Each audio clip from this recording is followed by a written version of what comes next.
এটা নতুন ধৰণৰ নাম্বাৰ প্লেট, যি নাম্বাৰ প্লেটৰ কথা শুনিলে ভিআইপি ভাবে ভাৰত নাম্বাৰ প্লেট। আগতে আছিল ষ্টেট নাম্বাৰ প্লেট, যেনে অসম হলে AS, ৱেষ্ট বেংগল হলে WB, বিহাৰ হলে BR। কিন্তু চৰকাৰে এতিয়া কৈছে দেশ এটাই, নাম্বাৰ প্লেট কিয় বেলেগ বেলেগ? তো কি নাম্বাৰ প্লেট কি বেলেগ বেলেগ, বলক ভিডিওটো বুজি শুনি আৰম্ভ কৰো। সব ভাৰত নাম্বাৰ প্লেট মানে কি? ভাৰত নাম্বাৰ প্লেট মানে হল BH সিৰিজ নাম্বাৰ প্লেট, মানে অল ইন্ডিয়া নাম্বাৰ প্লেট। আগতে কি আছিল? আগতে যদি আপুনি অসমত চাকৰি কৰি আছে, আপোনাৰ যদি কেইদিনৰ পিছত যদি দিল্লীত ট্ৰান্সফাৰ হয়, তেতিয়াহ'লে আপোনাৰ গাড়ীখনটো লগত লৈ যাবই লাগিল আৰু দিল্লীত গৈ কিনে ৰেজিষ্ট্ৰেশ্যন কৰিব লাগিব, কাৰণ আপোনাৰ গাড়ীখন অসমত ৰেজিষ্ট্ৰেশ্যন আছিল। আপুনি যদি অসমত ৰেজিষ্ট্ৰেশ্যন কৰিছে, তেতিয়াহ'লে আপুনি বেলেগত গৈ কিনে 1 বছৰ চলাব পাৰিব। তাৰ পিছত যদি হৈ যায়, তেতিয়াহ'লে এইটো ক্ৰাইম, তো আপোনাৰ ৰেজিষ্ট্ৰেশ্যন কৰিব লাগিল।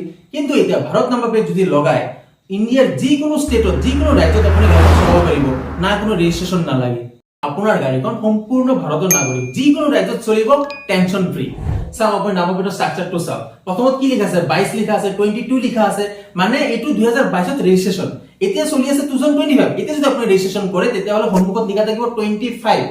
তাৰপিছত লিখা আছে BH মানে হ'ল ভাৰত, আৰু বাকীখিনি আমাৰ নৰ্মেল যোনটো নম্বৰ হয়, গাড়ীৰ নাম্বাৰ যোনটো হয়, মানে ইউনিক নাম্বাৰ, সেইটোৱে। এতিয়া কথা হ'ল এই BH নাম্বাৰ প্লেট কোনে কোনে পাব? BH নাম্বাৰ প্লেট সবে ল'ব নোৱাৰে। তেনেহ'লে এইটো কি ভিআইপি নাম্বাৰ প্লেট নেকি? এইটো ভিআইপি নাম্বাৰ প্লেটো নহয়। এইটো পাবলৈ হলে ভিআইপি কোৱালিফিকেশন থাকিব লাগিব, যেনে আপোনাৰ ষ্টেট গভৰ্ণমেণ্ট এমপ্লয় হ'ব লাগিব, চেন্ট্ৰেল গভৰ্ণমেণ্ট এমপ্লয় হ'ব লাগিব, আৰু ডিফেন্সৰ এমপ্লয় হ'ব লাগিব, যেনে পুলিচ আৰ্মিৰ চাকৰি থাকিব লাগিব, আৰু এনেকুৱা কোম্পানী যিটো কোম্পানীৰ চাইডতকৈ অধিক ব্ৰাঞ্চ আছে বেলেগ ৰাজ্যত, তেতিয়াহে আপুনি এইটো ল'ব পাৰিব। এতিয়া মই যদি গৈ কেনে কওঁ মোক BH নাম্বাৰ প্লেট লাগে, তেতিয়া মোক সুধিব তুমি কি কাম কৰা? মই কম মই ইউটিউবাৰ, তেতিয়া মোক ক'ব ভাৰতত ফেমাস হ'ব লাগিব, তেতিয়াহ'লে তুমি তো নাম্বাৰ প্লেট ল'ব পাৰিবা। BH নাম্বাৰ প্লেটৰ সুবিধা কি কি? আপুনি যিকোনো ৰাজ্যত চলাব পাৰিব আপোনাৰ মৰমৰ গাড়ীখন, নাই কোনো ৰিনুৱেল লাগে, নাই কোনো ৰেজিষ্ট্ৰেশ্যন লাগে। আগতে অসমত কি আছিলে? আপুনি অসমৰ পৰা গাড়ীটো কিনিলে, যদি আপোনাৰ মুম্বাইত যদি পোষ্টিং হয়, আপুনি তো যাব লাগিব চাকৰিৰ ক্ষেত্ৰত, তো তাতে গৈ কিনে ৰেজিষ্ট্ৰেশ্যন কৰিব লাগে। কিন্তু এতিয়া BH নাম্বাৰ প্লেট থাকিলে কোনো ৰেজিষ্ট্ৰেশ্যন নালাগে, কোনো টেক্স নালাগে, কোনো একো নালাগে। কিন্তু এতিয়া ভাৰত নাম্বাৰ প্লেট আহি গ'ল, মানে BH সিৰিজ নাম্বাৰ প্লেট আহি গ'ল, একেবাৰে টেনচন ফ্ৰী ট্ৰেভেল। আপুনি য'ত য'ত আপোনাৰ গাড়ী ত'ত আৰু টেক্সৰ ক্ষেত্ৰত তো প্ৰ লেভেল লৈ আহিছে, মানে পুৰা স্মাৰ্ট সিস্টেম। আগতে গাড়ী ললে 15 বছৰৰ কাৰণে টেক্স ভৰিব লাগিছিল, এতিয়া 2 বছৰ 4 বছৰৰ মূৰে মূৰে দি থাকিলে হ'ল, মানে আপোনাৰ গাড়ীৰ EMI টোৰ দৰে দি থাকিলে হ'ল 2 বছৰ 4 বছৰৰ মূৰে মূৰে।